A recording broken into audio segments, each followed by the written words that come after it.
May grace and peace be with us, the grace and peace to hear the voice, to behold the light, to move forward, not in certainty, but in faith, to move into the future where there awaits us already the one who brings sons from far away, daughters from the ends of the earth, everyone called by the sacred name. Everyone called by the sacred name. So we have just heard what is to me one of the more enigmatic texts, I believe, that we're going to hear this year as we journey through Luke. It's almost a flashback. Luke starts when Jesus was baptized in the spring. And it's like, wait a minute, Luke, you didn't tell us that Jesus was baptized. When did that happen? And more importantly, the big question, why? Why is Jesus baptized? From the Gospel of Matthew, we hear John the Baptist asking Jesus, you are going to be baptized by me? What all is happening here? That's been an open question for 2,000 years, and I don't think I'm going to resolve it for you in the next 12 minutes. But there is divine mystery here, and we reverence that divine mystery, and we live into it. But we can be sure that the kind of life Jesus has had before, everything in the life he had known before, whatever life that was, and that's also a mystery, that life is now coming to an end. The baptism marks the beginning of an entirely different earthly life. It's not going to be an easy life, and it's not going to end on this earth easily, is it? You know, in a lectionary, maybe you noticed in the citation, we actually skipped a few verses. And those few verses are sort of an interpolation on Luke's part about the imprisonment of John the Baptist. And so a number of the Gospels mention this, and they say, John the Baptist has spoken truth to power. He has said to Herod, it is not lawful for you to have your brother's wife. Speaking the truth to power is often a hazardous occupation, isn't it? And so our gospel lesson in the portion that was not read says Herod added to all the other evil things that he had done by imprisoning John. So it strikes me that Jesus is also going to be speaking the truth to power, and that in recounting John's fate, there is the lengthened shadow of the cross cast back from the very end of Jesus' ministry onto its very beginning. It's not going to be easy. The kind of life that Jesus had before, the kind of life he knew, whatever it was coming to an end. The baptism is the beginning of a new kind of life, and things will never be the same. Perhaps Jesus is sensing this after his baptism, and Luke describes Jesus as in prayer. Remember that Luke emphasizes the Holy Spirit and the work of prayer more than the other Gospels. Luke alone connects prayer with Jesus' baptism and with the calling of the 12, the great confession, the transfiguration, and even the denial of Peter on that final night. Luke connects that with prayer. No surprise then that Luke has Jesus in prayer after this ritual of transition, in prayer when the Holy Spirit descends in bodily form. The word is somatiko. You hear the soma, the body. What's Luke saying? What's he saying? The Spirit descended in bodily form. And there's a voice from heaven. You are my beloved Son. With you I am well pleased. And it could be translated, with you I take delight in, I think well of, I approve. The heavens opened, Luke says, and the world beyond sense, another dimension. The world beyond sense becomes perceptible. A voice is heard, a form is seen. Then, as abruptly as the story begins, it ends. And we are left with wonderful questions. Now what? In light of this gospel, how then shall we live? Well, some of us here, I'm sure, are contending with loss, as Jesus was, and beginning a different kind of life. One author says, ending, letting go, and loss are words that are used more or less interchangeably. But ending refers to the thing that ceases. Letting go is what we have to do when that thing ceases.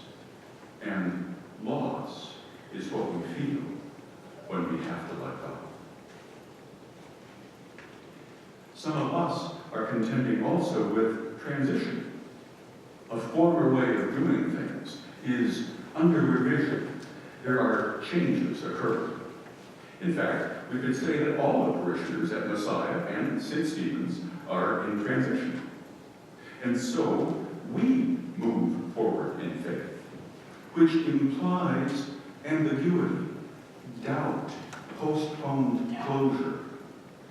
Faith holds hands with doubt as they move forward, which can provoke some anxiety, especially for those of us who have proceeded through life being relentlessly proactive.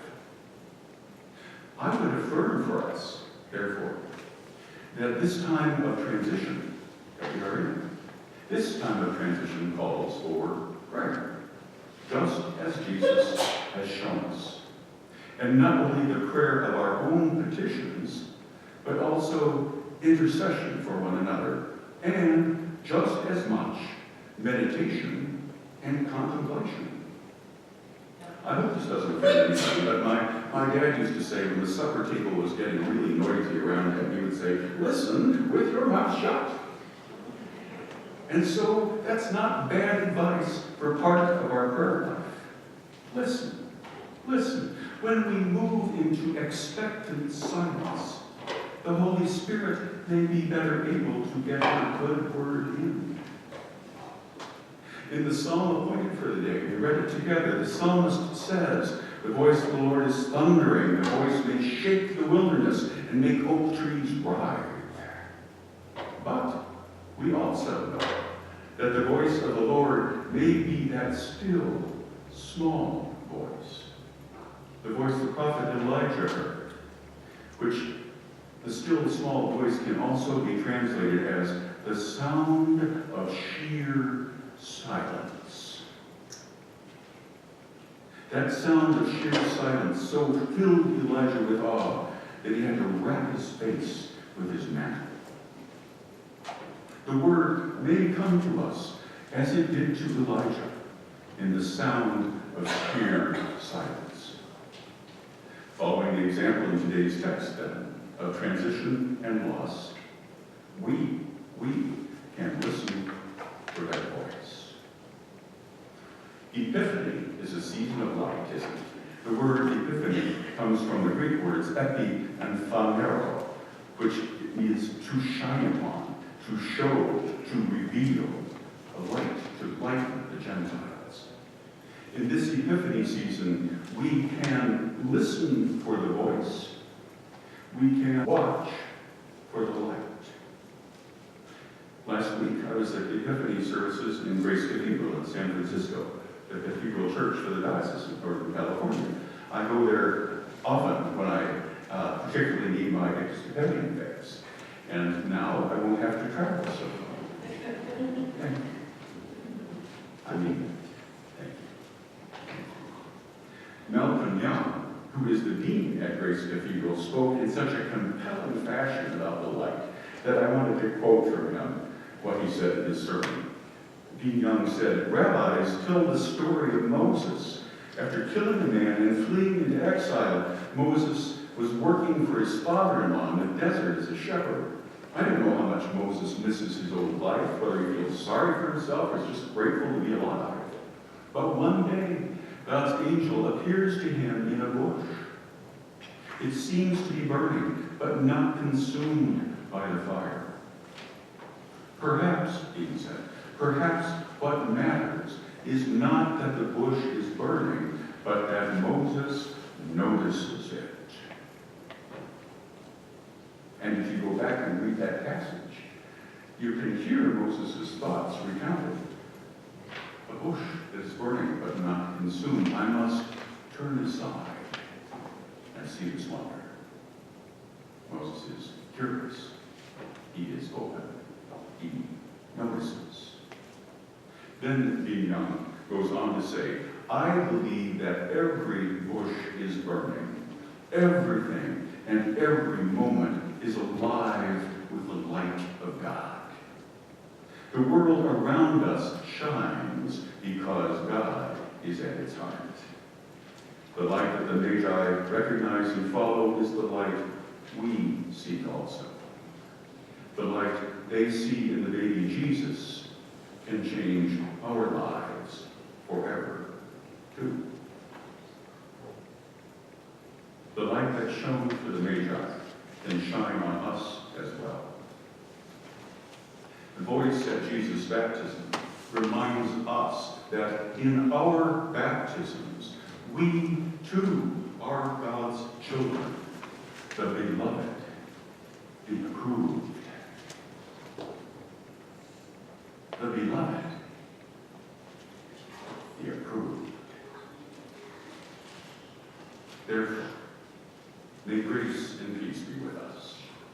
The grace to hear the voice, to behold the light, to move forward, not in certainty, but in faith, to move into a future where there awaits us already the one who brings sons from far away, daughters from the ends of the earth, everyone called by the sacred name.